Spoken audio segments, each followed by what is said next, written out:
Bonjour, cela fait un certain temps que je n'ai pas été vers vous.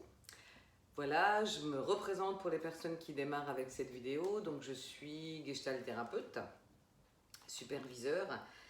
Depuis plusieurs années, j'accompagne des crèches, des professionnels de crèche dans leur posture professionnelle, ainsi que dans l'accompagnement des enfants dans le groupe accueilli.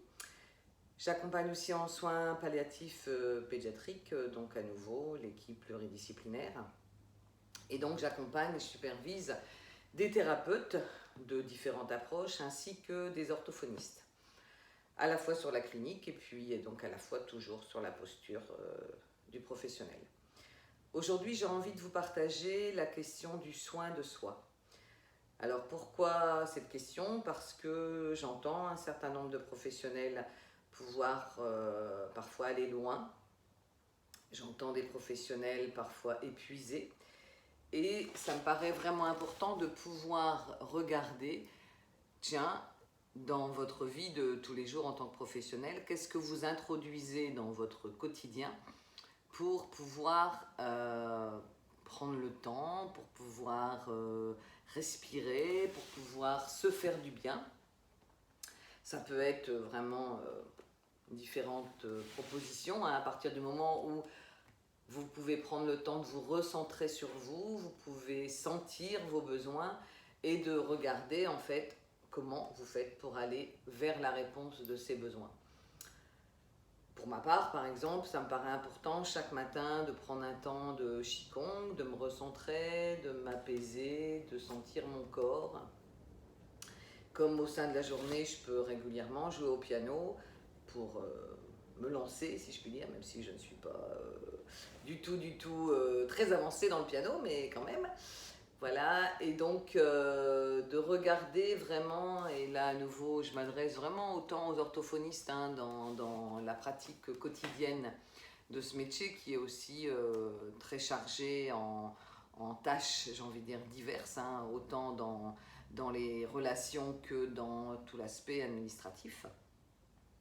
Et donc voilà, de pouvoir vraiment prendre ce temps, d'arrêter de courir, même si parfois je peux accompagner des professionnels qui ont des enfants en bas âge, donc il y a effectivement une dynamique familiale j'allais dire, à honorer et puis à poser une belle présence auprès de vos propres enfants.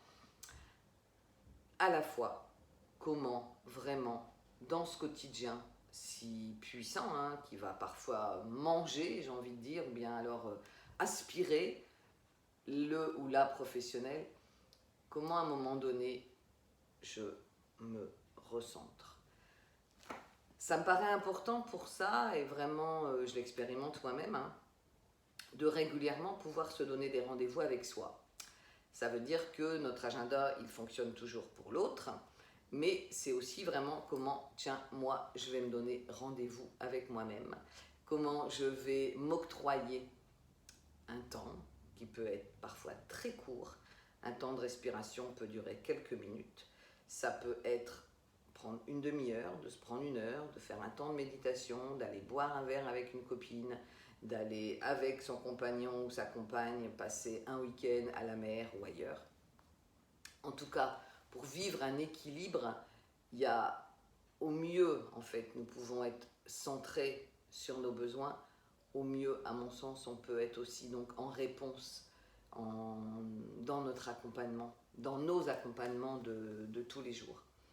Je suis sensible à cette question parce que je peux voir vraiment des professionnels s'épuiser, des professionnels qui vont dire non mais là c'est pas possible, là je peux pas déplacer ça parce que ça c'est toujours important, et en fait l'autre ou les actions sont toujours plus importantes que soi-même.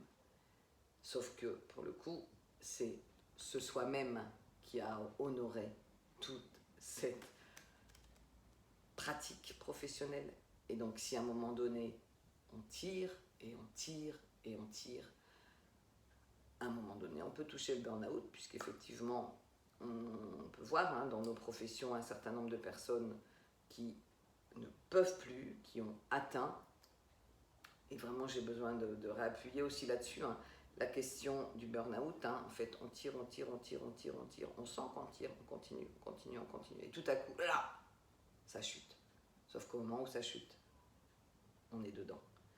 Et dans le dedans, après, il est bien plus compliqué de remonter et de s'en extraire.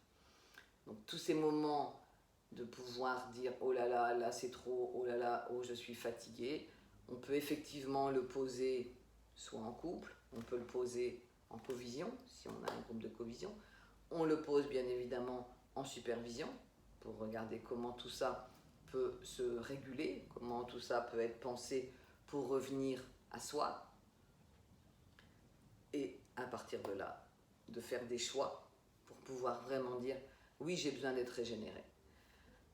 Alors je vous invite, hein, chacun et chacune, à regarder, tiens, à la fois, quels sont mes essentiels, et à la fois, qu'est-ce que je peux faire vraiment pour me régénérer, de quoi j'aurais besoin, qu'est-ce que je mets en place, et de pouvoir vraiment, régulièrement être dans cette observation de ce qui se passe en moi, dans mon corps, dans mes signes qui nous disent là, c'est vraiment pas possible. Alors, pour ma part, et je clôturerai là-dessus, hein, j'ai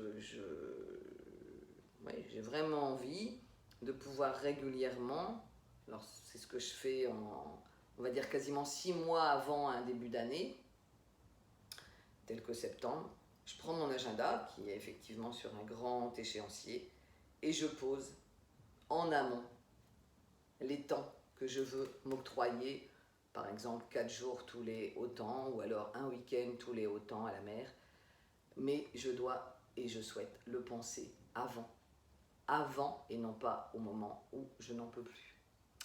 Voilà, j'avais envie de vous partager vraiment ce temps-là, et je vous invite à regarder comment vous-même ça peut se poser dans votre quotidien.